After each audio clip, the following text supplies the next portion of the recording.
Who's better, you or your brother? I feel like I could honestly, now that I'm kind of going to the MMA realm, I could honestly say that when you guys fight, is it a fist fight or is it a jiu-jitsu fight? it's bare knuckles. So you guys don't grapple when you guys fight? No, there's no grappling. It's just damage. You want to fight? Yeah, let's fight. Come on, let's No, go. yeah, Let's go. Let's get after it. How's your transition going into mixed martial arts? You know, I like to think well. I would agree on that. What's your stance on steroids in jiu-jitsu? Like you said, ADCC doesn't even steroid test. Yeah, they don't even shit. Say it's even They're all allowed advocate, bro. They're like, go ahead. They're putting it for you. Like, hey, bend over. You know? You're having a super fight with Mikey Musumeci. How you feel about this matchup? A lot of people consider him pound for pound one of the greatest. He can leg lock anyone in the world. To be honest with you, it wasn't that I wanted to fight Mikey. No, yeah, I know. Competitor, right? I know you're all beating all these big guys. You're like, where the f is like, where's the flyweight? I know. Like,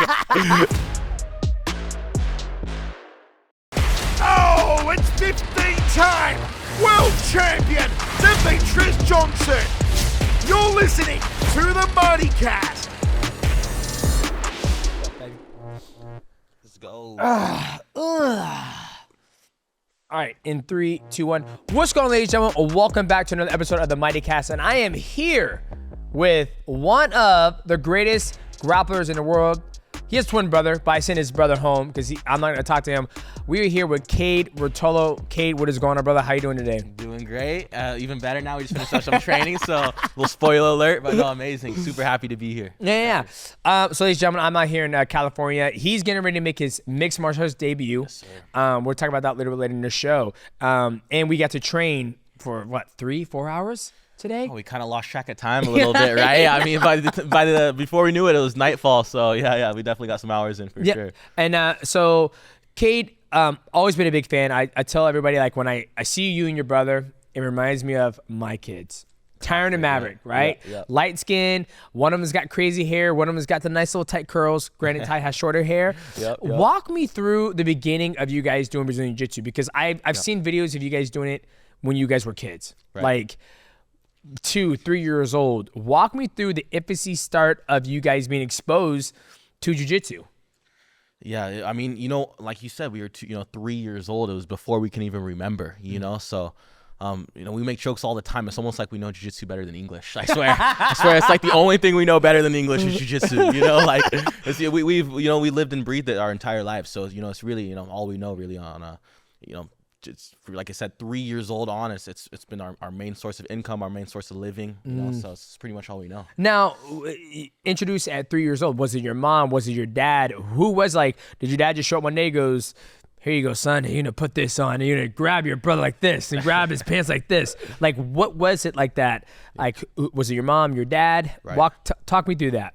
You know, so we always give our dad the props. It's true. Our dad was a blue belt at the time. So, and he was the one that, you know, kicked us through the front door. And even before we got into our first jiu-jitsu class, he was always just wrestling around with us at home. And we're just playing around like that, you know. So we were always just scrapping at home. But yeah, we were like 3.5 when we decided to do our first class. And, you know, we'd always say, yeah, our dad pushed us in. And then my mom's always like, hey, hold on. Like, it wasn't just him, you know. So we got to give mom some props too. But yeah, both of our parents, you know, my mom loved, you know, fighting and just watching fighting. And she always, you know, it was crazy. She went to a psychic before we were born. And then the psychic told her that we were going to be fighters. Wow. It was really, really, really crazy. That was even before she knew she was having twins. They told her she was going to have twins. And they said, you're going to have twin fighters. And really, really bizarre. She tells me that. It's kind of hard for me to even believe. But yeah, that's the story. And then, so did your mom train at all? She grapple? She a little bit, you know, she had a bit of a neck injury, so she kind of just more so, you know, just watching us all these years. But I think she got to a white belt with some stripes on there. Hey. She did one competition. Hey. She did an Ezekiel from close guard. Hey, so let's go. I don't know if any of you know about that, but it's a very sketchy submission to try off. So yeah, she pulled it off. It was funny. My son, he was a white belt. He started as a white belt, and then now he's a gray white, and he went to his first gray white competition. As you know, it's a whole division. It's like the talent pool is a lot deeper because it's gray white, solid gray black. Exactly. Right? And so he got a guy who was like gray black, and he had him in an Ezekiel choke, which is illegal at that age in the kids division, right? If my son would have tapped, he would have won the match. Right. But he got out, and I'm coach, I'm like, oh shit, I don't even know what that is. Don't tap, just move your head. He finally do you tap or not? Yeah, I don't know, do you tap? And he finally got out. So it's a very, very tricky choke. It is. Yeah. Obviously for children to do it. So your dad got you into jiu-jitsu, and you've been competing since the very, very beginning. When was your first competition? So, I always butcher this because my mom always tells me, and I always forget. I mean, I was 3.5 years old, right? But so it was right after, I guess, a couple weeks after we started. I'm pretty positive. It was right off the get. Within a couple months for sure. We were already competing. Yeah. Damn. Yeah. So 3 months, 4 months. At 3 years old. Yeah, exactly. We were probably 3.5. Something like that, give or take. Now, did you guys play any other sports growing up, or was it just pure jiu-jitsu? It's a great question. No, honestly, we started everything at the same time. So we're basically just clones of our dad in a way. So my dad, jiu-jitsu, surfing, skating, and fishing was always his true hobbies, So he really just installed that into us. And since we were 3 years old, we pretty much started everything at the same time: jiu-jitsu, surfing, skating, fishing, everything. So who's better, you or your brother, at jiu-jitsu? At jiu-jitsu. We've been answering this question so many years on end, and we always go back and forth. But I feel like I could honestly, now that I'm kind of going to the MMA realm, I could honestly say that it might be 60-40 my brother. 60-40 your brother? 60-40 my brother. I don't know if the little 10 pounds has anything to deal with that or what. But no, I mean, there's no one in the world that's harder to fight for me than my brother. Yeah. Well, I mean, you guys grew up together. Yep. You guys know each other's game through in, throughout, right? Yes, and sir. I always look at, we were training today, and I'm going, and the way you guys talk to each other and you respect each other, and you're like, oh, do this, Kade, Ty, do this, give DJ this. It was like very impressive to me, because usually, my son's like, Dad, you can't give 10 at, chocolate. I'm like, I'm the goddamn adult. Don't tell me what to do. Yeah. Well, you guys you respect each other. And I think it's amazing to see that. And because you guys are both super high level jiu-jitsu practitioners and athletes. What's interesting? I don't know. I feel like this is honestly something that's kind of only happened as of recently, because it was always like, in a you could say constructive criticism, but it was almost like in a negative. Bro, you suck. It was always like that. It always lead to fights. Always, every time it would. Fist fight. When you guys fight, is it a fist fight or is it a jiu-jitsu fight? It's bare knuckle. So you guys don't grapple when you guys fight? No, there's no grappling. It's just damage. It's just try to hit. It's just It's probably not the best, but yeah. I figured it'd be more like, you want to fight? Yeah, let's fight. All right, motherfucker, I see that. Come on, let's go. Let's go. Let's get after it. No, it's quite the opposite. It's funny. It's almost like there's a rule like no takedowns. It's just like try to There was a time once, I can't remember what it was over. I think I was just talking crap about his girl for one time. This is way back in the day, and he was or about his relationship, whatever it was, and he wasn't having it. I was like, no, dude, it's not right. Long story short, we both get in the car. We're all heated at each other. Yeah. He's like, we're fine. We're about to fight right in the front yard. But we have all these neighbors, that can't fight here. So we drive. We were like 2 minutes from the beach. We drive to the beach, and we probably had like a 20-minute boxing match, bare knuckle, just blooding each other up, fat lips, just like on the beach. It was pretty hectic, honestly. But yeah, we've been through wars. What'd your mom say when you got home? That was in San Diego, so we were about an hour and a half away from home, thank God. So we didn't see mom for a couple of days after that. I don't even know if we told her, to be honest with you. Well, you have perfect, built-in excuse. You guys come home with a black eye and bloody lip, and they're like, "What happened?" I was like, "Mom, training. We do jiu-jitsu. It's training. Don't worry about it." That's hilarious. So Okay, true. What's going on, ladies and gentlemen? This podcast is sponsored by only best energy drink out in the world, and that is GFUEL. Ladies and gentlemen, you can try GFUEL by going to GFUEL.com. Use my promo code MONEY, and I'll save you 20% on GFUEL. My favorite flavor is the Mega Man Blueberry Sushi, but this flavor right here, which is called Blue Ice. Now, when you're taking the GFUEL, I like to take when I work out and lift weights. You're getting that extra energy pump. You're getting the focus, and you're also getting the caffeine. That's where energy comes from. And the cool thing about taking GFUEL, it comes with multivitamins in that bad boy, so there's no crash when you get off of that energy spike. Now, ladies and gentlemen, once again, if you want to try GFUEL, go to gfuel.com. Use my promo code MIGHTY. That will save you 20% on your complete order. Ladies and gentlemen, shout out to GFUEL for sponsoring this podcast. Let's get back to the content. Woo! So your first competition as a kid was 3 months afterwards. Yep. You've been competing forever. Talk me through the transition period from when you're, adolescent until you're like a teenager. You're 21 years. Ladies and gentlemen, he's 21. So just give you kind of context of where we're at with his life. Talk me through the time when it became super serious. Right. Like there's pictures all over the internet of you and your brother with all your medals, all your belts, and it says day one. It shows you guys as kids. It shows now today, and you guys have all these. When did it become like super serious for you guys when you started winning major tournaments and all that good things? That's a great question. I think it's a great question because our entire lives jiu-jitsu was just like surfing and skating and everything. It was just fun for us, you know. So growing up, or not our entire lives, but growing up, it was always that way, right? So we were always just having fun with it. It wasn't until about, I think around 12, 11, no, maybe even earlier, around 11, 12, give or take, was when we landed our first couple sponsorships, right? So then started, it wasn't much money, obviously. So it was the sponsorships that made it more serious for you guys, not like getting ready for Pan Kids or Pan's Euros or whatever, right? It was once the sponsors came, that's when it was like, oh, well, here we go. Yeah, I honestly think that was when all the pressure started to add in, because honestly, as kids, we were so dominant, like in the most humble way possible, and we were so dominant as kids, very rarely we'd ever lose. So it was almost like we were just showing up for another day at work. It was almost like not even stress levels about the competition. Once we started getting paid, it was like, okay, so we're the best kids, and we're getting paid because we're the best kids, you know? So now we got to stay the best kids. So that's when we started feeling a little sense of pressure, and then from that moment on, obviously, it got more and more intense. Yeah. So it wasn't the competition; it was the sponsorships, the financial, and especially because our family at that moment in time, we kind of needed it. We weren't as stable as we were, so that was a little bit of a funky time in our whole family's lifetime, and it was really in our family's worst moments, you could say, financially. That was literally the same year as 2009. I remember this first year we got our first sponsorship, so that was when things kind of started to come back. Now, did they come after you as a sponsor, or did your dad or a manager bring it to you? No. So it was my brother and I. I remember my mom. So this is all props to my mom. Everything goes to my mom at this point in time, right? So we're killing in the competitions, and my mom starts to put together. Still today we're known for a lot of these old school highlight videos of us as kids. Just I love them. Right. Yeah. I love them. I see them all the time, and come on.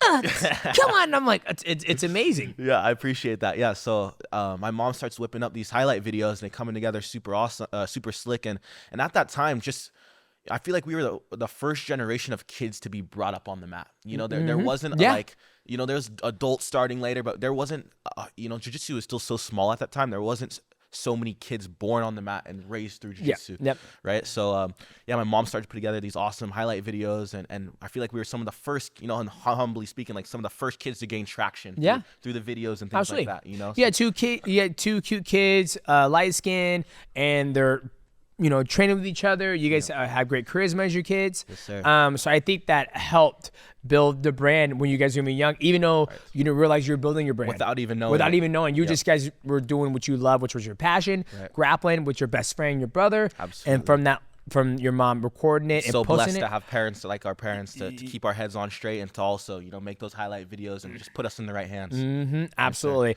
So it was the financials that came into play that made the game more serious. But when did the competition get to a level? Because as I'm asking these questions, I look at my kids, right? Like I said earlier, all day, ladies and gentlemen, like when I look at Ty and Kade, look just like Tyron and Maverick, and there comes a point in time when the switch changes. It was obviously the financials, but then when did it get to a point where you started going to, adult worlds? I mean, you just had your black belt debut in the gi finally. And I actually watched that. Congratulations. You did a front flip over homeboy. I tried. I was like, that's one way to pass a guard. When all else fails, right? Just send it. So when did it come a point where you made that transition to like, you started making money, you started winning all these competitions. Now you're doing, bigger competitions where, for me, I think the biggest competition in IBJJF is, like we were talking earlier, the Grand Slam, Euros, Brazilio, Europeans, Pans, Worlds, Adult Worlds, right? Yes, sir. When did it come to, all right, we're locking in. Let's lock in and let's try to win these ones. The only one you haven't won yet is Adult Worlds, but you won all the other major ones. Pretty much, more or less. Yeah. When was that transition? Like, okay, here we go, Ty. Like, let's try to win these ones. Right.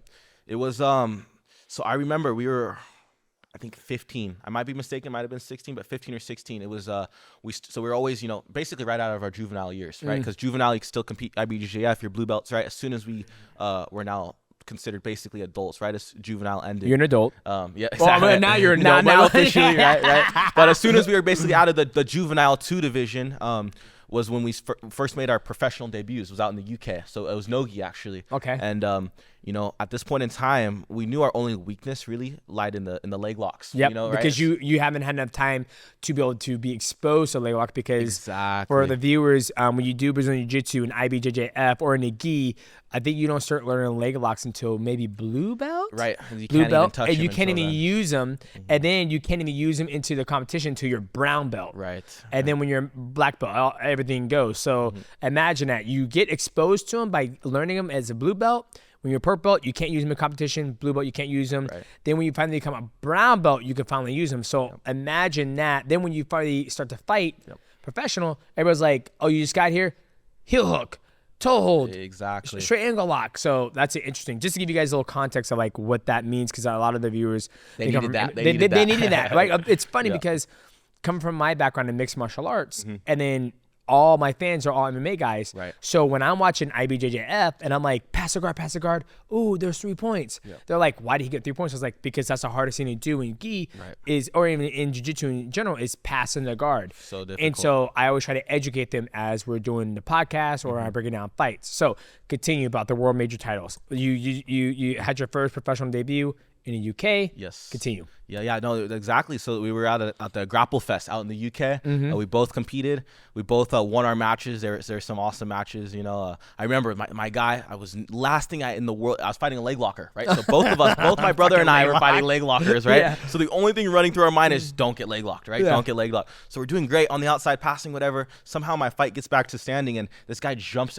I knew he could jump the triangle, especially in the position I was, but I'm like, he's not gonna do it. And then he jumps the triangle, and man, I was standing with the triangle. He was had to be triangled for like 2 minutes straight, and my legs are shaking. They're wobbling like this, and finally I get out somehow, and I darce him, you know. And I was like, yes, still so thankful. But yeah, that was really just the start of the ball rolling down the mountain. Okay, this darce, you just mentioned it. Yep. What is this darce? You have your little emote, you guys do it. I felt the damn darce today. It felt like I was being pulled in like fucking Swamp Thing. He's probably too young to know who Swamp Thing is, but like, where did this move come from? Like you talked a little bit about earlier today when we were training. Where did this move? Because that's kind of like your guy's signature, Right. Like even when I told my professor, I was like, "Oh, I'm gonna come down here and train with the Ruotolo Brothers." He goes, "Good luck with that. You're gonna get caught in that damn, that darce Darce. joke." Where did that come from? You know, it's a great question because honestly, like I said, I've been in jiu-jitsu for so long, I don't even remember half of my life in jiu-jitsu. But You there know has to what be I a mean? point in time where you're like, "This is my fucking move." Like, Right. And like for me, I'm an armbar guy. Yes. I love arm bars because all I have. slam to armbar will forever be remembered. I'll tell you that much. So sick. That's my thing. Is like it's easier to constrict somebody's arm with my whole body, Yep. right? Yep. But when you try to do triangle, you get fucking stacked. Yeah. I'm just like, I'm an armbar guy, right? There has to be a point in time where it's like, I'm a fucking darce everybody. Right. When was that point? So I thought that point was around, 16, 17, especially because we're killing all these leg lockers with the darce. They're always overcommitting, boom, straight to our darce, right? So I thought it was around that. But then I started watching a lot of old footage, and there's highlights of us in a white belt at 3.5 years old doing a darce. Wow. I didn't even know I knew the darce back Can then. you even do that? That's what I'm saying. I don't even know. But there's a video of me at white belt. I'm 3.5 years old. I think this is probably before they made darces illegal, because I remember there was a point in time where they made darces and certain submissions that shouldn't be illegal in the kids divisions, right? So I think it was before that point in time. But yeah, I remember 3.5 years old doing darces, and I didn't even surprise myself. I was like, dang, I didn't know that. But it's kind of like your guys' brand. It's your signature, right? Absolutely. And like Absolutely. when you're at ADCC and you guys are IBJJF, you beat somebody, you're like, wow, darce. Even if you don't beat them with a darce, you're Right. like, darce. It's like, Yep. it's kind of like my Mighty Mouse signature. It's like, boom, I beat it. Exactly. I felt it, and I'm not gonna lie, I was actually impressed. Like, you got me the buggy choke and you got me the darts, and I'm like, God damn, like the way they squeeze is like. First, you're like, I'm not even squeezing right now. This is just me locking it in. I'm like, yeah, I'm about to fucking pass out. It's incredible that you were able the to. finishing mechanics, yeah, it helps a lot for sure. And you were talking about the finishing mechanics, like how you lock in your traps. Yes. You were locking your traps, and then you begin to squeeze, and it made me think about like when I grab it, I'm just squeezing like this instead of Right. going here and then squeeze in and there. almost every choke you can do that, you know, or and there's some chokes maybe that doesn't really apply for as much, but yeah, all of your darces, the ones we're working over today, all those, you know, a lot of people just squeeze with their arms and they forget about their back and how much force they can get from That's it. why you got that fucking Cobra back. That's that surfer back. That's that surfer. Honestly, our backs are the biggest part of our body. You know, we're not very strong in any way, shape, or form, but our backs are definitely. Why is your back big from surfing? It's from paddling out. You know, that surfer strength is a real thing. I'll train with Kelly Slater. I don't know if you know Kelly Slater. Okay, yeah, 11-time surfing world champion. I mean, definitely the greatest to ever do it in surfing. The GOAT in surfing, right? Yeah.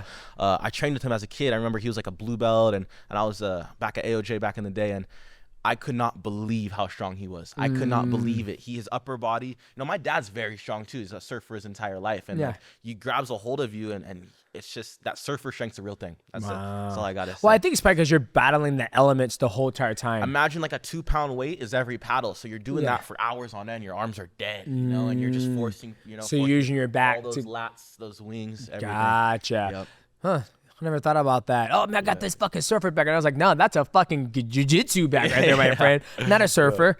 Okay, so let's talk about the transition, right? Because when we're talking here, I'm thinking about like everybody, all the kids out there who look up to you guys, who started in the gi. Now you guys are more known in the no gi. Right. Like I told you straight up, I was like, I don't like to watch you guys in no gi. It bores me. Yep. I like when you guys do gi because you have to solve the problem. Why did you guys make the decision to change more into no gi instead of the gi? Is it the financials? Is it you enjoy the gi, no gi more? Like what is it? There's two main reasons. There's two, to be completely transparent. Yeah. You know, so to be completely honest, there's two reasons. First one being the financials. Obviously, there's all the super fights at that time. All the super fights, all the real any sort of money in jiu-jitsu was all no-gi. All the opportunities were no-gi for whatever. I think to the viewer's eye, for most people, it was, I guess, considered more exciting, right? More movements going through, right? So, for one, financially was a big reason, and then also two, we realized, like, you know, strength matters so much more in the gi. Not that you know you can't get around it, whatever. It just matters so much more. And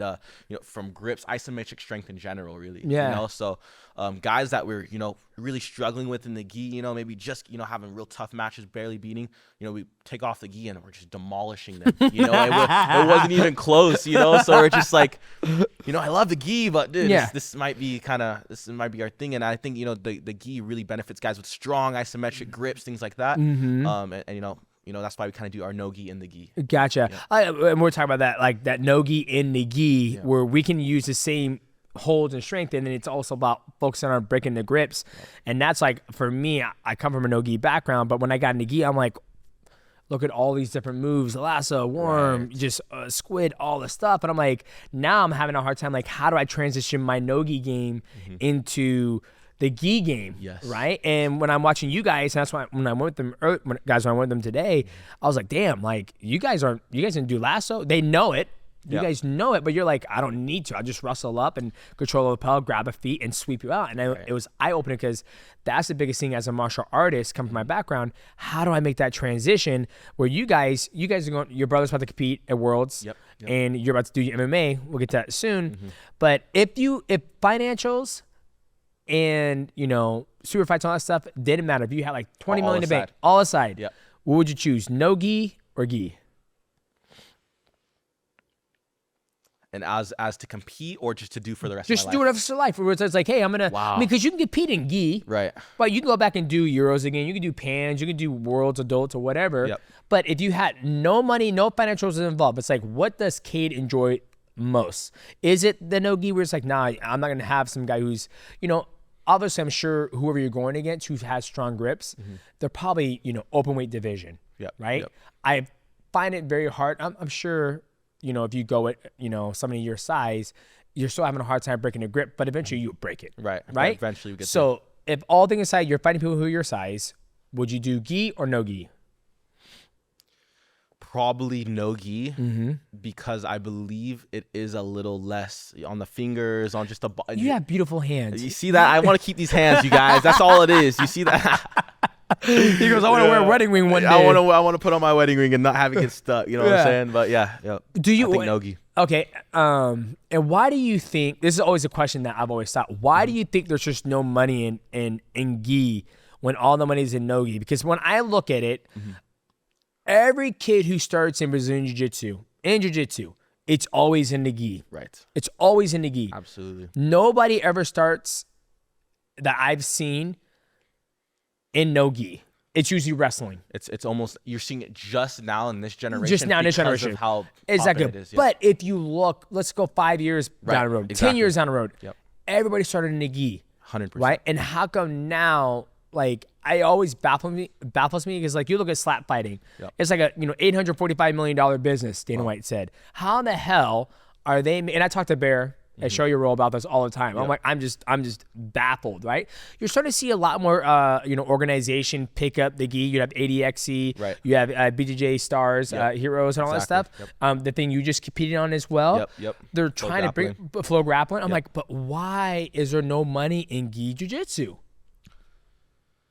I truly believe that in the gi, it takes someone like you, like us, to really make it exciting. You have to really want to finish your opponent, to really want to not just finish your opponent, but to smash your opponent. Yeah. Because the gi there's so many stalemates, with the grips, it could take minutes just to break 2 grips. Yep. Minutes, and that's the same position on end, right? So, for someone like you who's been a martial artist their entire life, it's easy for you to get fascinated in every grip break and get lost into the process of, is he gonna pass or is he gonna get swept, or because you understand it, right? I think from people just from the average, maybe not the fight, the average, the average viewer, exactly, the average Joe or whatever you want to say, someone who doesn't fight on a regular basis, they're just gonna look at that and just not really understand it. They're just not, just to be 100% honest with you, they're not gonna. You get 2 guys in the gi that are still trying to smash, big Serenagi, big armbar, that's exciting for everybody.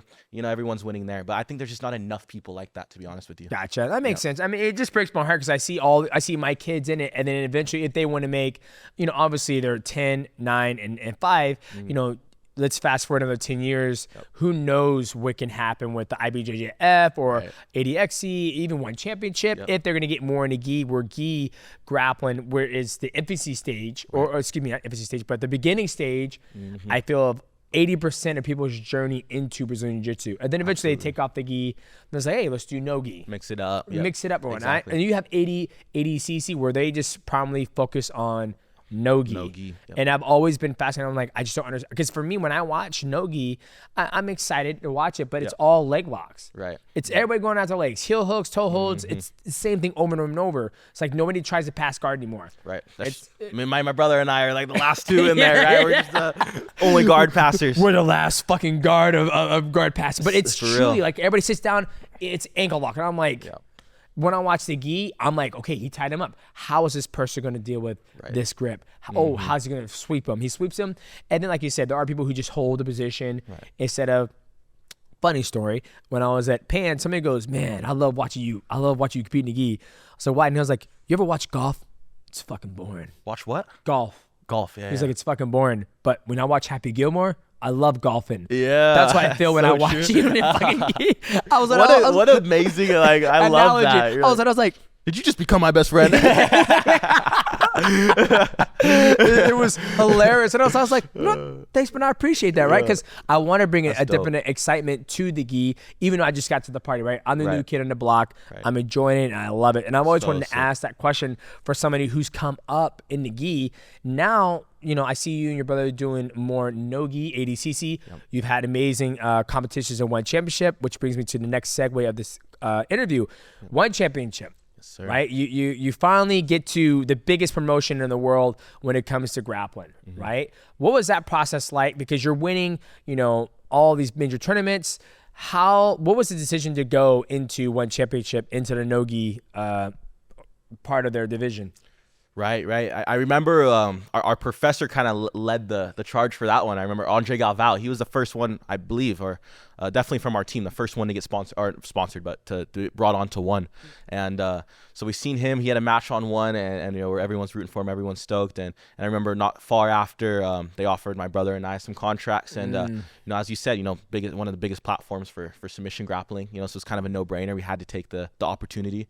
And I mean, ever since then, it's been no looking back. You know, been really happy with the partnership, and you know, been, you know, in the beginning, you know, a lot of matches, but not quite the exact as far as the level of guys. You know, we wanted the best in the world at jiu-jitsu. Yeah. And really fun matchups. We're getting a lot of cool sambo guys, things like that, and great for the, you know, a lot of the viewers, you know, switch it up, things like that. But you know, my brother and I, we were here to be the best in the world, you know, at what we do, right? And so we felt in order to do that, we had to fight the best in the world. And you know, as of recently, they've been, you know, feeding us the last year's no-gi world champion, and they're stepping it up. Francisco Logan, Isaac Michelle, ranked number 2, who under my brother, right? And I just fought him. So homeboy who pushed you at the weigh-ins are like, this dumb motherfucker. You don't know what's coming next.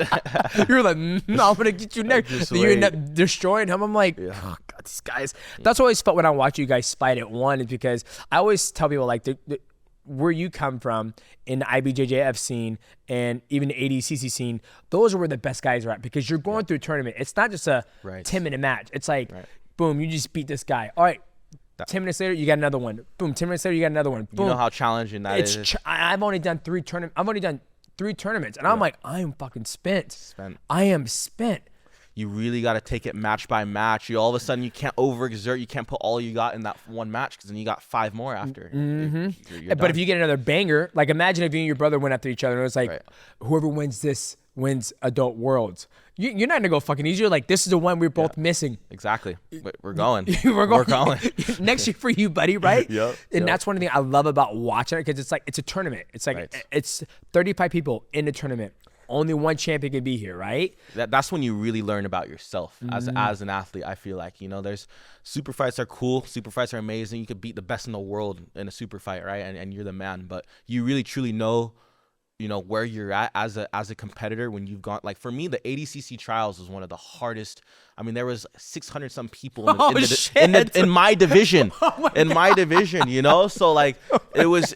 How many matches? You know, did you by have? the time you actually get there, half of them don't show up, half of whatever happens. But I remember in the sign-up, perfect. You got 200 motherfuckers still there. Exactly. You know, so I think it was like 8 matches or 7 matches or something like that. But I remember it was the finals. It was my semifinal match was all PJ in one Barch. day. All in one day. So no, 2 days. Thankfully, it's 2 days. You know, so 4 and 3, I think. Yeah. But yeah, I remember right before the finals, it was crazy because the ADCC trials, my body, except for this rib, I almost was going through the same things. I had a gnarly pinched nerve in my neck, so I couldn't really I was full Zoolander, couldn't look left. Like, you know, like I couldn't look left. I was like, oh, how am I gonna, you know, like I can't even look left. And my brother told me this piece of advice that's probably been the most, you know, the biggest piece of advice that he's ever given me, and that I've used the most to me is, you know, he's like, bro, this is war. You can either go out there and die, or you can go out there and live. The simplest form. That's what he told me. I'm like, you know what? You're right. I'm like, I just gotta at least try. You know, I go out there, and then he says, I promise you, once you slap hands, the adrenaline's gonna hit, the pain's gonna go away. It's like, I promise you. I'm like, so you see, so I feel like as we've been hanging out here, we didn't film everything. I feel like your brother's the more sound one. He's like the more mature one of the two. In our past lives, he was the one leading the war. Probably. I hate to say it, but he was the one leading the war. We were sitting with each other, and me and Kade are working out. We're all working out, and I was like, okay, Kade, what option you got here? And Kade was like, shit, I got it. I got this kick. I got all this. And his brother's like, you have nothing. You have nothing. You have nothing. But it's funny. Which was the truth. Which was the truth. I love how like you guys are your biggest cheerleaders, but you guys are also your biggest coach. Biggest critics as well. And critics, right? Yeah. And that's amazing. He said, you can either go out there and die, or you go out there and win and live. I love that. So ADCC trials, 600 people in there, 900 people, whoever showed up, you did that, and that was the hardest thing. But you made that transition to one championship. You're doing well. All of a sudden, now we're doing mixed martial arts, right? Like what? Typically, you don't see. I know your professor. He's done a little bit in mixed martial arts, correct? Yep.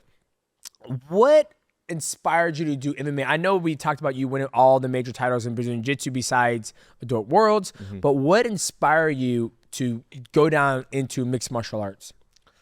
Yeah, you know, for starters, we grown up on it. We grew up watching it, right? So I'd always, even though I knew I had to do what I had to do in jiu-jitsu first, it was always inside of me that one day that I'm gonna be there. You know, I'm gonna do it. Wasn't sure when or whatever, but I knew for sure that at some point in my lifetime, it was a bucket list. You know, I had to fight MMA. And you know, as of the last couple of years, that urge has just been growing so much more and more. And I think, I love jiu-jitsu with all my heart. I've been doing jiu-jitsu my entire life. It's nothing will ever take that away from me. But it's not. I don't want to say that I'm. Every time I train MMA, I'm learning something new. Yeah, of course. It's refreshing. It's Yep. refreshing. I feel like it's like when you're putting on the gi, how much are you learning? All every the day, fucking every day you Yep. you train, right? So there's something refreshing about it. It's refreshing about being a student again. Not that I'm not learning anymore. No, in no, jiu-jitsu, no. You know what I'm saying? Like, Yeah, I totally get like, you've done it since you're 3 years old. You're 21 now. Now you actually get to punch someone in the face and use the jiu-jitsu as a stepping stone, a solid foundation. I always tell people, if my kids were to fight, I would have them do jiu-jitsu first. Yep. Because you cannot teach 18 years of grappling. You just can't. No. The grips, the sweeps, the balance. You can't do that. The knowledge just goes so deep. So deep. Yeah. Where it comes to boxing, I'm like, just pop, you just drop your weight like that. Yeah. You can learn it in 2 years and be good to go, controlling distance. So you feel like a brand new student now when you're doing mixed martial arts. Absolutely. Yeah, I'm learning something new every day. It's just refreshing. I just love it. And like what you were saying earlier, what's one of the hardest things in jiu-jitsu to do? Is to pass the guard. Pass the guard. In my opinion, right? Yeah, It's got to be one of the gi or no gi, honestly. Yep. It's one of the hardest things in jiu-jitsu to do. Yep. But how much easier is when you could clock the guy in the face it's and easy. hammer fist him and elbow him? Oh, yeah. That's why, how do you feel about slap jiu-jitsu, combat jiu-jitsu? Where love it. It's jiu-jitsu and you can slap the hell out of them. I have a belt in it. Yeah. Oh, do you really? I did it. Yeah, I didn't know that. Yeah. It was. I was like 16 when I did it. It's been time. That's fucking wild. You know what's funny too is my finals match was against PJ Barch, the person I fought at ADCC trials, and then again at ADCC. Yeah. For my semi-final match. Yeah. You slapped the shit out of him. That was the only match I didn't really, because it was we were scrambling so much. It was a lot. It was weird. It was like we were getting leg locks again, getting into leg lock exchanges, all those things. I ended up buggy choking. That was the first buggy choke that went viral. That was in the combat setting. But the 2 guys before, I gave someone a black eye and a couple other things. It was fun. So you've already had some kind of combat in mixed martial arts. You could say open hand strikes, right? like to a degree. Yeah. Exactly. So you transition very well. Fine. That's why I tell people, like, when I break down a lot of street beef videos, where it's basically random people on the street, they have a beef. Sick. You say my wife's, lobster is disgusting. Yeah. I want to fight you. You go to street beef, they handle it. And you see a lot of people who just fight. And I always tell people, the person who can grapple is always going to win the fight. And you see it all the time. So that's why, as we're talking off camera, like, your background in jiu-jitsu is so damn deep. Now, if you're just an average jiu-jitsu player, like, oh yeah, I'm going to do mixed martial arts, but okay, all right. Let's pump the brakes, okay? Yeah. Let's get some amateur fights. Yes, sir. But you won all the major titles besides Worlds, where you're just gonna be totally fine. So I think it's a good time to do it. But I was shocked to see you make that transition, and I was like, what piqued that? I guess you could say bug to go do it. I think I honestly think. I've fought so many times for free with my brother. Like honestly, like I want to get paid now. I want to get paid for it. Like, honestly, on a real note, like, there's been, people are getting paid for bare knuckle. My brother did that countless times for free. You know what I mean, at the house. So like, I love fighting. I'm a fighter. My brother says it all the time. Like, I know my brother loves fighting too, but this is the main difference between us, right? This is the main. It's kind of hard to put in the words. But like, if we're here on the street, whatever, and someone says some shit to Ty, hey bro, you look stupid, whatever, right? Ty's like, oh, whatever.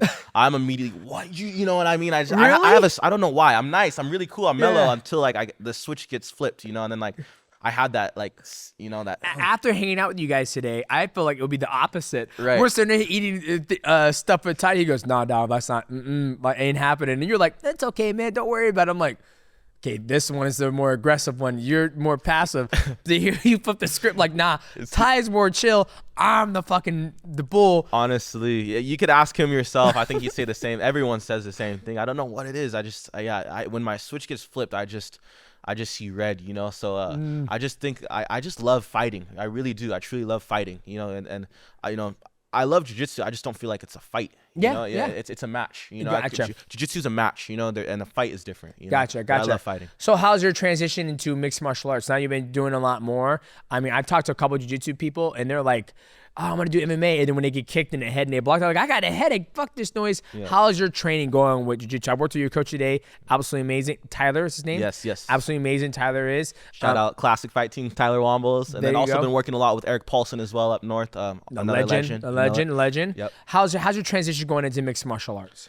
I like to think well. I like to think pretty good. I would agree on that. No, I think the main thing is I feel comfortable in my sparring rounds and all of my my live goes. I'm not very fearful. That's one thing I think that's it's could be a pro, could be a con, right? But that's one thing. I have a lot of heart and I'm not very scared of a lot of things. So I as far as that note goes, without diving too deep, I like to think it's going pretty well. Gotcha. I think my coaches are stoked. I think my family and everyone's happy with the progress. So I'm stoked. What's been the hardest transition you had to make? Like for me, coming from a wrestling background, mine was turtling, right? Because I came from a wrestling background, and in wrestling, you don't want to go to your back, right? You want to go to your stomach. Yep. You go to your stomach in jiu-jitsu, you get choked out. So for you, coming from a jiu-jitsu background, now you're striking. You can't use jiu-jitsu until it gets to the ground, right? Granted, you have amazing sweeps, you get a clinch game. What's been the hardest transition for you going from jiu-jitsu to MMA? Honestly, I think the hardest thing was the cardio on my legs. And it's kind of like the last thing you expect, honestly. I'll go for all day in jiu-jitsu, hour straight, whatever. But it's a different. The hopping is different. The calf muscles, it's all that was something I didn't have built up in jiu-jitsu because you're not letting your feet all the time. off and on. It's like you're heavier set on each step, right? So just the footwork and things like that just took time for I feel like the cardio. That was one of the biggest. I guess you could say shockers are like, dang, I need to get my legs going or something. Cause like my 1-2 rounds. It's not that I'm tired, but my legs are tired. But the calves, the Achilles tendon, the quadriceps, different muscles. Yes, moving from 85% of the weight on your back leg back to your front, and you're moving around. And then you're also, that's what I tell people, like when it comes to MMA, and as we were talking about earlier, when you're playing with those windows of opportunity to go here, you're making reactions. Those are all reactions. Your body has to react to that, and until you start grappling, you realize, like, we've done it since we're 3. Exactly. This is easy. This is where I thrive, right? Interesting. That's the first time I heard somebody say, man, my calves, they hurt. Right. No, I promise you, that was it. I felt like cardio-wise, I'd go another 100 rounds, but like my calves were just tired before everything else. So I think that was the first thing, probably. Well, here's the funny thing. My producer, he went to Thailand. He was out there looking for lady boys. Sorry, Michael. But he blew you out, Michael. He was out there and he did a boxing match. Okay. And then after the boxing match, he goes, God, my calves and my Achilles tendons hurt super bad. Right. And he was doing 3 rounds and it was 1 minute, but he's never, it was his first time he ever boxed. He wrestled before. No way. But he said the exact same thing. He said, my calves and my Achilles were shot. So, I think it's like you said, it's that you haven't built up that muscle in that area. And you think about too, it's also the first thing that goes. Jamal Hill blew his Achilles tendon. Tim Welch, Sean O'Malley's coach, blew his Achilles tendon. So I think it's a very interesting thing to hear that was the thing that was the hardest transition for you for the cardio with the feet. It's crazy how every sport has its own cardio or its own muscles that it uses. Even gi and no gi jiu-jitsu are completely different, and like the forearms, the grip strength, everything. You take I've taken world champion jiu-jitsu guys, take them surfing, and within 15 minutes, they're done. They can't even continue. Their arms are just like, bro, my arms are just, and I'm like, really? I'm over here hours in. We just get started 2 hours in the session, right? I forget though, just different muscles being used, and it's like every sport has, different muscles that get accustomed to their, the patterns, right? So absolutely. So, okay. We're in one championship. I want to talk about a very big thing in the jiu-jitsu community. Steroids. Okay, steroids. So for me, coming from a mixed martial arts background, it's absolutely banned. Obviously, there was a point in time in MMA where steroids was the thing to do, right? Like when you're fighting in Japan, it's legal. There was no USADA. Now in Brazilian Jiu-Jitsu, I hear there's so many athletes on steroids. Some athletes are open about it. Some athletes aren't open about it. For me, what is your stance on it? Do you think, I hear Mikey Musumeci, he's a big advocate of like, no, I'm clean. Look at my test. What's your stance on steroids in jiu-jitsu? Not just, ADCC. You can do whatever the fuck you want. They're like, we want to see what the human body can do. Just go. Just go. What is your stance on this? Yeah, so, this is a question we've been asked, my brother and I, a lot as of recently in the last couple of years, and we're always super verbal about it. Hey, anti-steroids, this, that. And, it's not that I'm over speaking out on it. It's like I'm almost at the point where I'm like, you know what? I'm just going to let people do their thing. I'm just going to focus on my ways and the ways we know, because it was almost like we were getting flagged for it, believe it or not. It was almost like what I thought would happen. People were like, yeah, these guys are cheating, whatever. It was the opposite. Where like a lot of people were like, yeah, but they need the steroids to do this or they this, that, and defending, right? So I seen all these comments, and I was just like, you know what?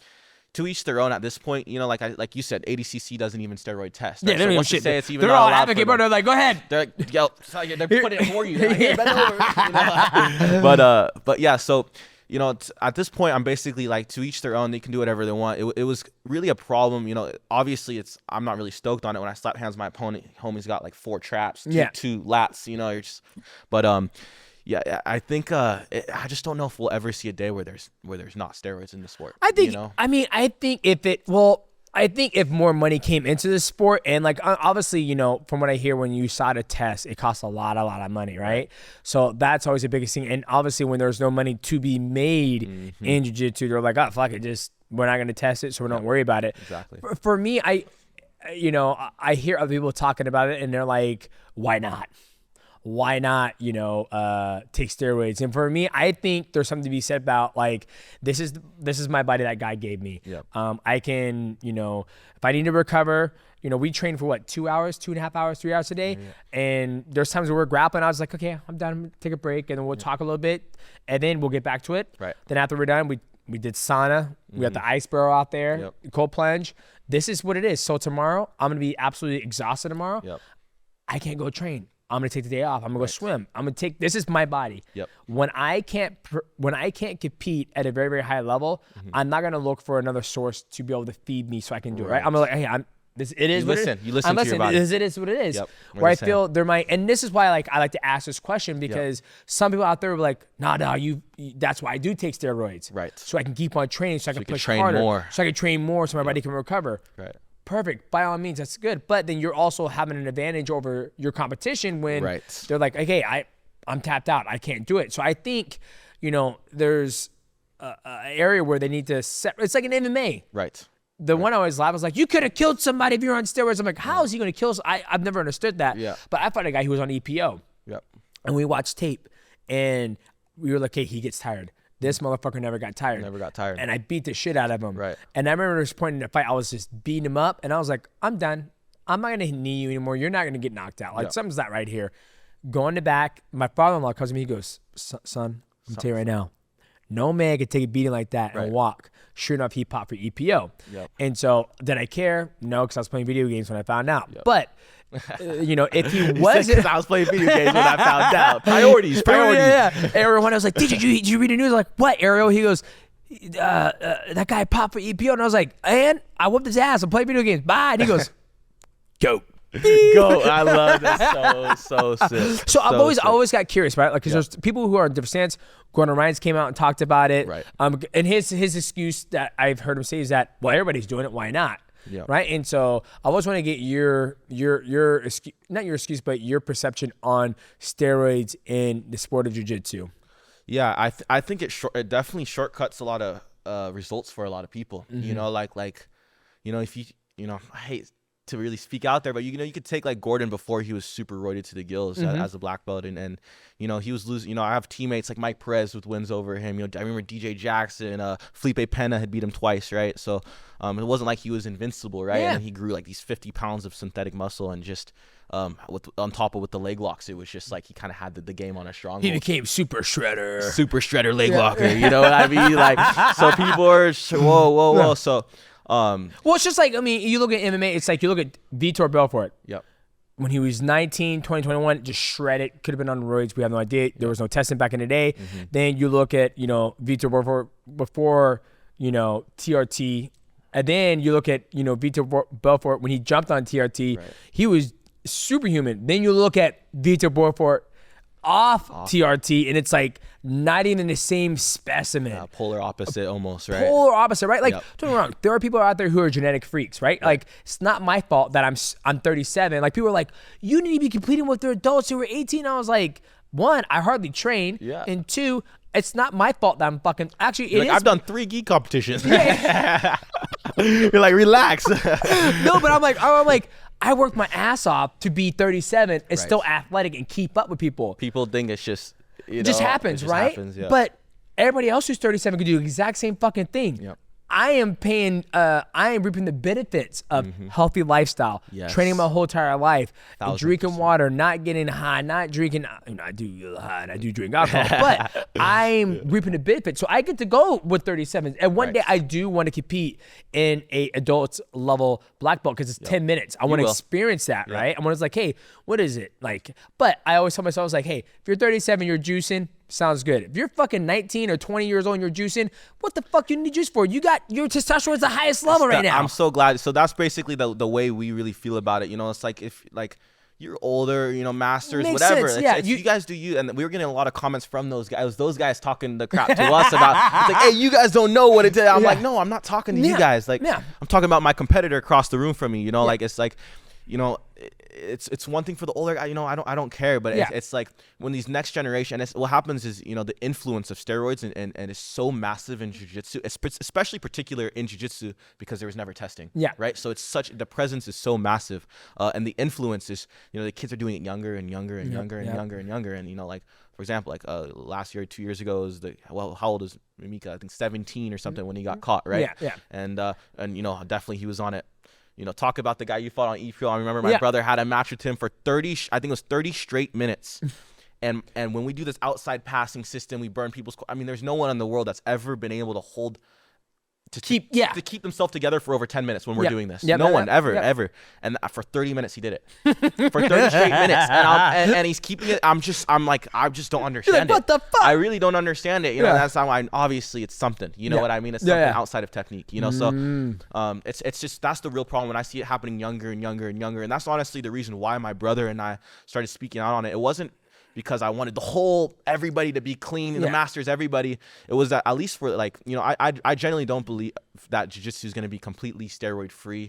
If it is, it's going to be way down the line. You know what I mean? And until that point, my brothers and I's goal was to just, you know, at least try to like motivate the next generation. Absolutely. At least encourage them that they don't need it. They don't need it. And then because I've seen it happen so many times, you know, and so many different gyms, you know, you need it. You want to become the best, you need it. Well, I think the reason why they probably think they need it is because you look at the workload of a jiu-jitsu athlete, right? Like, if you compete, how many tournaments are there in a year at jiu-jitsu at the high level? I mean, there are a lot. Like you have the opens everywhere, Open Chicago, Open Denver, Open Orange County.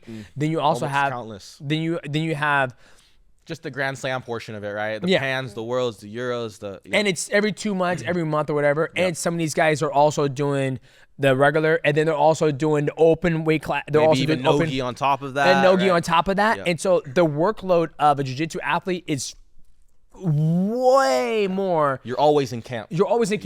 Right? Eventually your body is going to break down. Right. It's just natural, human. It's the natural thing. It's just what happens. It's like a fucking horse. If you had a racing horse, you can imagine him running every fucking weekend. Hard, right? He can. Is he going to perform? Probably not. That performance is going to It's going to dwindle. Just like, you know, that's why we have recovery. We have natural ways to recover. Take time off. Hey, that's one of my brothers and I's biggest things is we've always been huge believers in not overtraining. You know, I see it happen all the time in the gym where guys in there 3 times a day, and you just see their motivation is just completely gone. There's no anymore. will. There's no will to win. There's no will to be there. And that's a dangerous feeling because once you feel that, there's your progression is just shot. Yeah. You know? And so that's why I think like it's so common. Like I said, I just got to the party. I'm here. I'm drinking the hors d'oeuvres. I'm not drinking. I'm having, you know, appetizers. I'm getting my first drink, you know, and so I'm trying to learn the culture. Where does it come from? And as I sit back and I look and I'm like, dude, Like I do one tournament and I'm fucking spent. Yep. And I've been fighting my whole entire life. Granted, it's a different system of fighting MMA, going to jiu-jitsu when you had 6 matches or even 8, depending on if you're doing open. But I'm like, how in the fuck are these guys still able to do it? And that's why I think, like, in order for my body to get ready for the next one, it's not like they get done with their tournament and they go home and then they just chill for 2 to 3 weeks. They're like, I get back in the gym, work on my grip. Because that might be me. That might be my brother and I. But yeah, but you're right. You were like, look at that new PS5. He goes, I did, man. Come on. But you see the workload that they have to do. Absolutely. Right? And that's why I think it kind of introduces that. Like, how can I keep this high rate of, 1, competition looking good, and 2, not let my body break down on me. So with that, what do you guys do for recovery? Like, obviously we did the sauna. You guys do ice. What are your favorite things you do when it comes to recovery? We just listen to our bodies, honestly. That's our main thing. If we're really feeling it, we take our rest. You know, we're really big believers in rest, and I mean, we're not just sitting at home all day doing nothing. I mean, just things that we can do, surfing, whatever, just stay active. But obviously, you know, my chiropractor is my savior. You know, he does a little bit of everything. Shout out Dr. G. He's the man. You know, Dr. G. My brother and I both really live in there basically when we're really feeling it. But yeah, other than that, I think just not overtraining is, honestly, we've been very blessed with injuries and things like that where, like, you know, we listen to our bodies. We know, and again, I think it's because we've been in the sport our entire life. You know what I mean? But we know when we really need to, you know, it's like when you're sore, when you're tired, when you're feeling your injuries, sometimes training is counterproductive. Yeah, I hate to say 1,000%. It really is, you know? So we understand those moments, and I think that's what we're good at, is identifying when it would be an unproductive time or not. Gotcha. You gotta listen. So do you do sauna? Do you do ice barrel? Like for me, like after I get done, like I usually lift 1 day a week, train 3 days a week, long days. I'm pretty much the smallest guy in my gym. So I'm going with my professor. He's 190. He's like 187, 195. 15 years in national level judo, Brazilian Jiu Jitsu his whole life. He's just a fucking monster. Animal. He's tearing me up. Then I'm going with other black belts, and they're just way bigger than me. So after I'm done, I go home.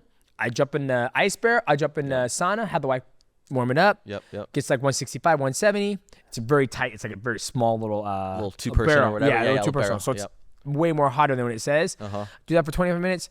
Jump in the ice bar for 5 minutes. Go upstairs. Drink a beer. And then I shot. Then it's a good fucking time. I'm like, what needs to be done today, babe? You know, that's like kind of like how I recover. So you guys just take day off. Just try to be active. No sauna, no ice barrel. You just chill, I love the sauna. I'll hop in the sauna. I don't know how much it does on a recovery standpoint, but I'll tell you what. One thing my brother and I cannot do is the ice. I don't know. Really? I don't know what it is. I don't know what I swear. When it comes, like we consider ourselves to be so mentally strong, and whatever it is, we will fight for an hour straight. Whatever, you know, we're very mentally strong. But when it comes up to cold and to ice, it's obvious that our ancestors did not spend any time in the cold. You sound like Andrew Tate right now. I don't know what it is. I really don't know what is that. Was he the same or what? Yeah, he goes, how about white people? They think it's so cool to go swim with sharks and jump in the cold. Oh, I'm a fighter. I'm cold. He goes, fuck that. I'm black. I don't sit in. I'm in a hot tub. And so when you said that, I was like, our ancestor. I was like, Andrew Tate. No, but I hate to admit it, but it's the truth. I don't know what it is.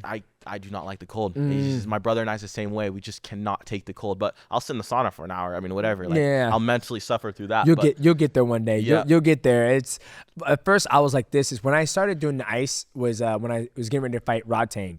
And the amount of like sparring we did, the Muay Thai and the crack and just coming home, I was like, I'm so mentally defeated and my body's broken down, destroyed, that I'm like, it's almost like, just kill me. And I just jump in the barrel and I just almost fell in love with it because the endorphin release and all the not the fluid, but all the lactic acid being all pulled away from me, and then fresh blood going all to my muscles.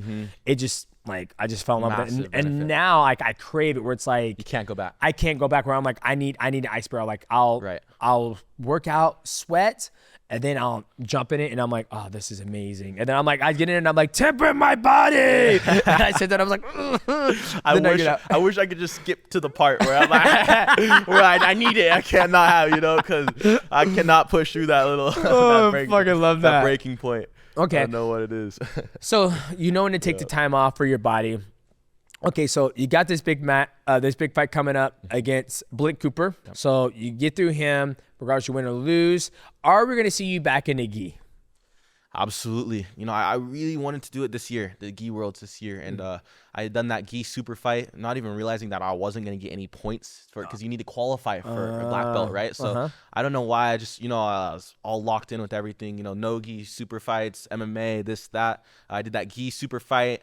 I did the open. I was thinking I have enough points, but I didn't have all the points that I needed, right? And I could have done a last minute tournament to get more points, but I was like, I'm putting on the gloves, I love how IBJJF, they don't hold any fucking specialty. It's like, dude, you ain't got points. That's it. It's like, I'm sorry. I admire that. That's pretty legit. Honestly, they hold. We tested it. I was like, please, like I beat the number 4 guy in my division. Like, let me in. But no, they hold to their word. So I guess next year, that's what makes it so prestigious. In my opinion, Yep. That's what makes it so prestigious because it's once a year. Yep. Every black belt wants to win. I remember Lucas just won his, right? And he was like, I finally got all the major titles. I can retire now at the highest level of competition. And now he's competing at Masters 1 now. Right. Pinheiro, right? Yeah, Pinheiro. Yep. Shout out Lucas. I love watching his match against Meow at Euros. That's right. Euros. It was good. He beat him, but classic. It was good. So you mentioned super fights. You got another fight already booked up after this fight with Blake, your MMA debut. That's right. You're having a super fight with Mikey Musumeci. He's coming up to your division. Yep. Is he coming up to 170?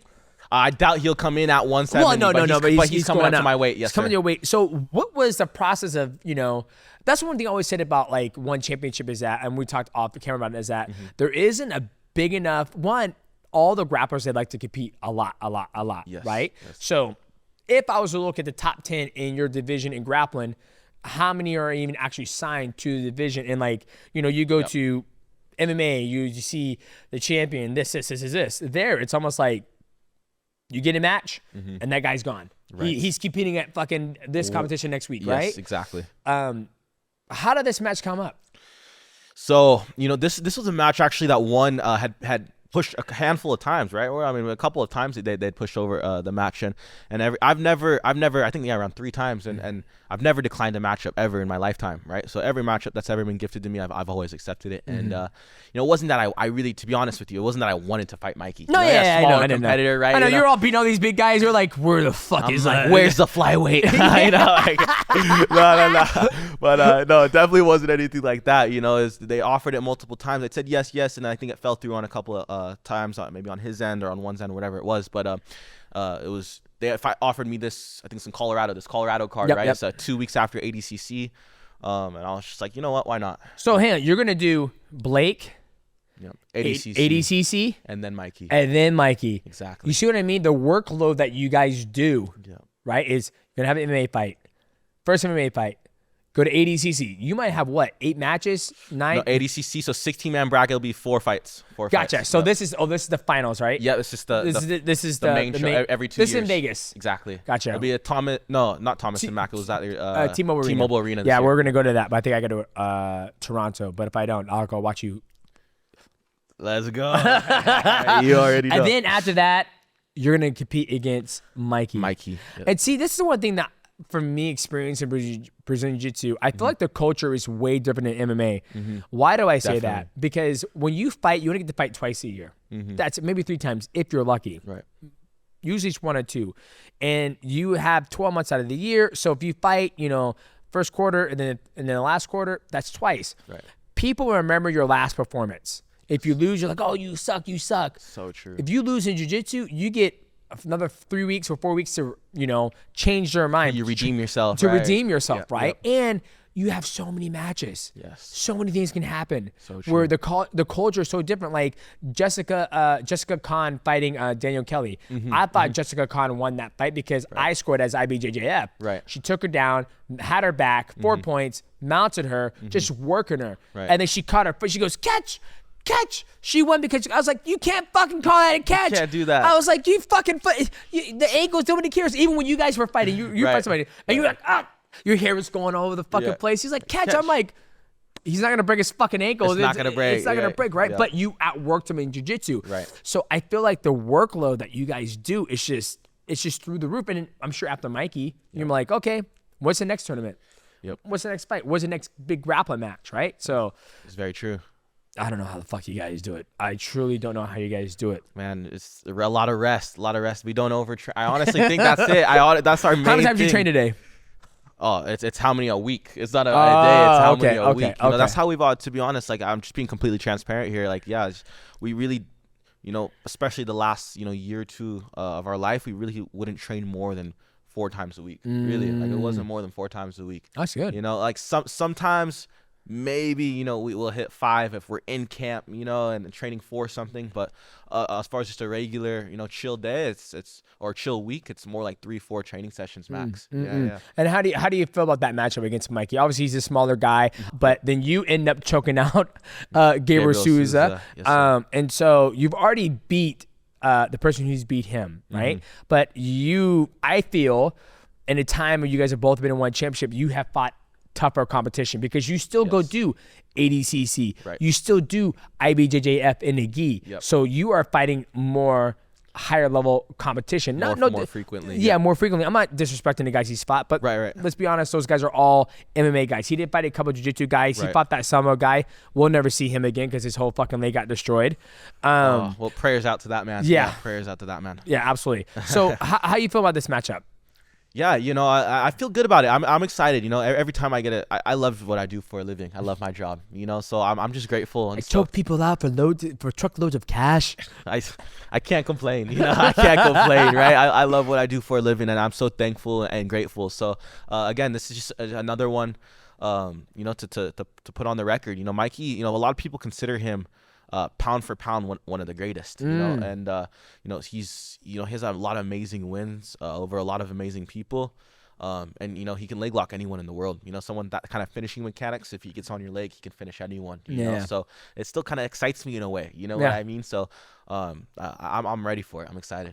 You're going to get a hold of me like, you're not strong at all. I've been fighting juice guys. And you're like, I got a hold of you. It definitely feel a lot different. I would say the one thing that impressed me when I was training with you is that, one, your athleticism and the way your body moves, and like the thing we talked about how you did, and I was like, you are completely turning away from me and you're using a leverage against me, and it was able to get you out. Granted, you're bigger than me, but I did the same thing to your brother. I tried on your brother, and I was like, wow, it's very unique. Like there's just different levels of grappling, right? Like when you've been grappling since 3 years old, now you're 21, and you do another 20, it's like, you're like masters sport. I'm like, fuck.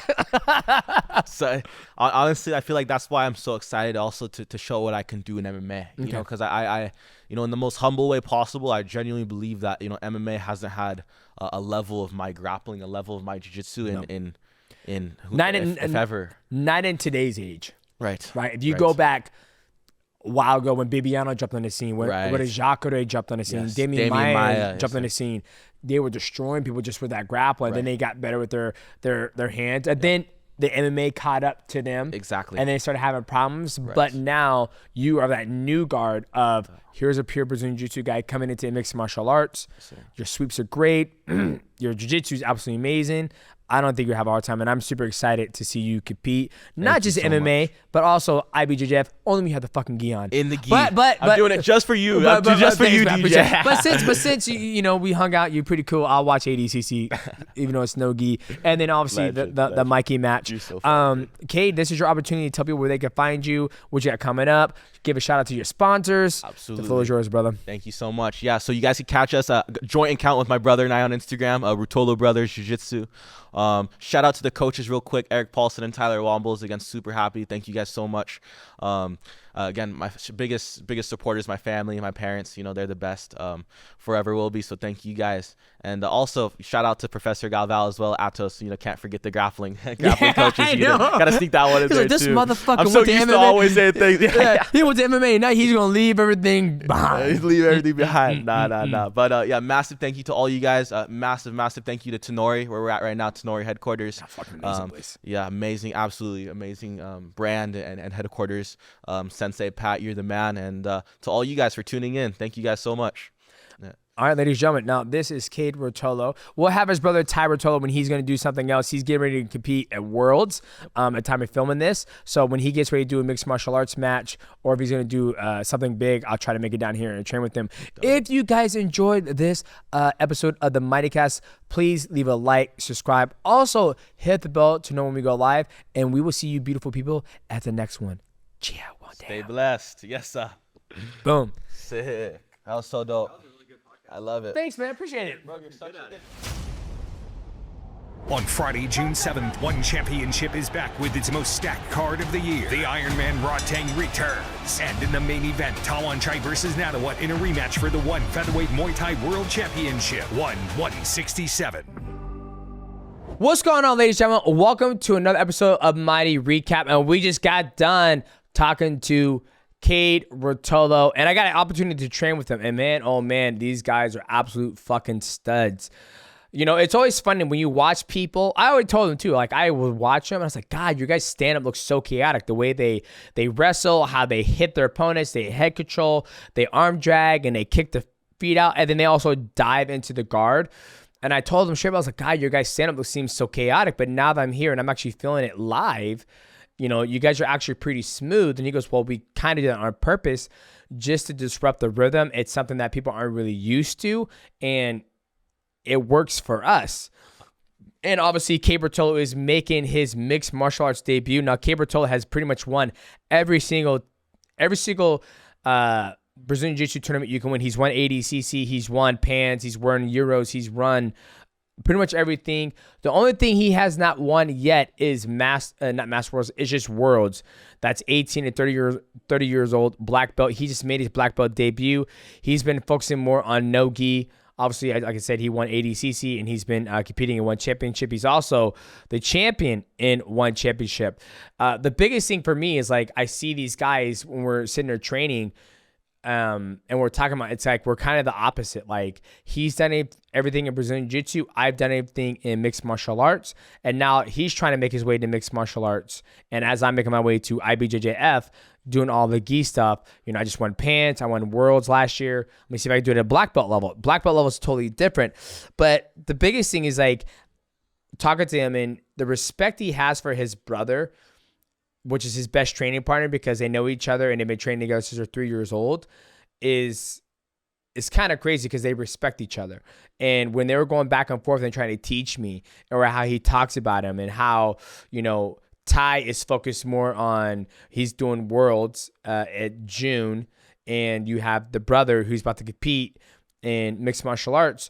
It's like they respect each other and they let each other do their own thing, and they come together to help each other. And that was pretty much like the coolest thing, seeing him and training with him, and also talking to him about it as well.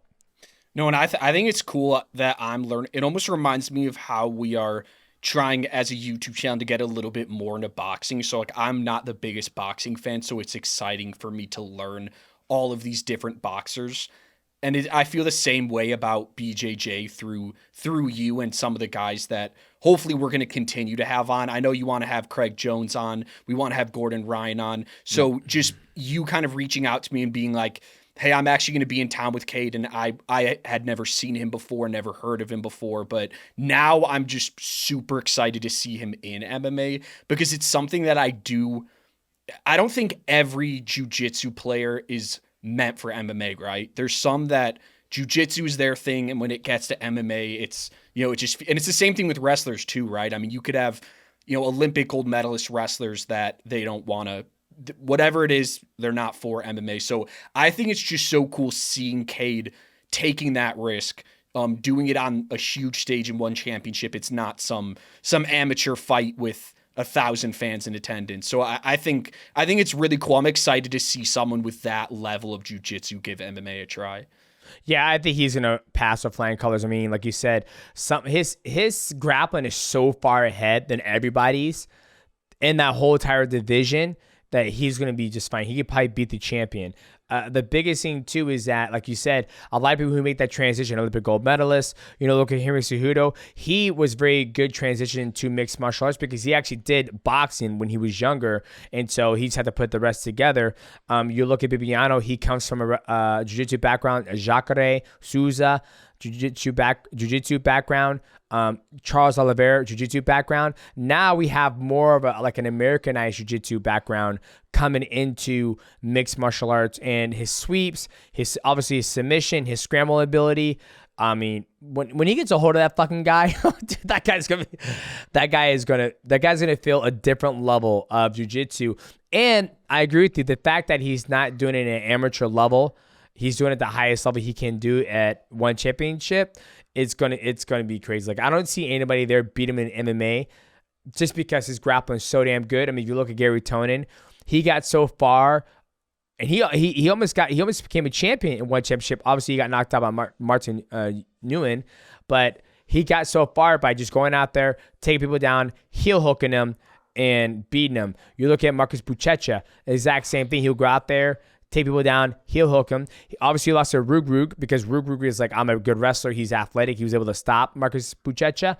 But, guys who have such a good jiu-jitsu background and can make that transition very well. And when I worked with him, I was like, dude, remember what you're the best at, and that's jiu-jitsu. Just get there safely. Once you get there, you just let it go, and you'll destroy everybody. But I think that the best part of the conversation I enjoyed with him is just hearing his past and how his father got him into jiu-jitsu when him and his brother were 3 years old, and they've been in jiu-jitsu forever, and him and his brother still train together, and the dad still trains together. The dad's an absolutely nasty black belt, and it's kind of cool to see how the family trains together. The mom doesn't do it. Oh, and they're also badass surfers too. I know they can surf like that, but they surf. They got a place in Costa Rica. They're doing a good job investing their money and building their brand. They're working with Tenori. It's all good with those guys. Like, I think they have a very, very bright future, and we'll see what happens. Like, I'm sure if he's successful in his debut in mixed martial arts, we can see him, fight in Asia, dominate Asia. Then, I mean, they're 20, 21, 22, I think, dominate Asia. And then, say 5 to 6 years, he goes, hey man, I'm going to go fight over in America, comes over in America and fight. Who knows what we can do over there? I mean, they're only going to get better in time because they are so damn young, and they spent from 3 to 20 grappling at the highest level. Only can tell what's going to happen next. Michael, how does that card look? Like, what's that card look like from top to bottom? One championship, 167. It's going to be on Prime. Like, you have as a fight fan, you have no excuse. You do not have Prime. I mean, come on, you have to have your mom has to have a Prime account or something. You got no excuse to not watch this.